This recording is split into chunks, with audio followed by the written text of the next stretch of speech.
ఏమో ఎదరు నలుగురు వెనకాల నలుగురు ఇవ్వండి. చక్కగా మంచి యొక్క అవకాశం. భగవంతుడిని సాక్షాత్ వెంకటేశ్వర స్వామి వారు ఈ భూమి మీదకి వచ్చి మనకేదో తిరిగాడుతున్నారా అనిపించే విధంగా శోభాయమానంగా కార్యక్రమం జరుగుతుంది మనకి. చక్కగా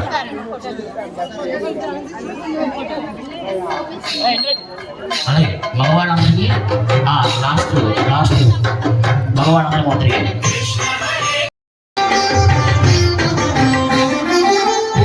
గోపికల చన్నులపై కుండలంట,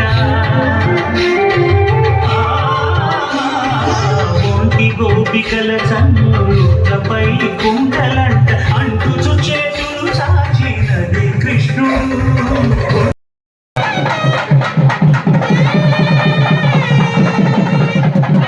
ఏడుకొండలవాడ వెంకటరమణ గోవింద, ఆపద ముక్తవాడ అనాథ రక్షక గోవింద.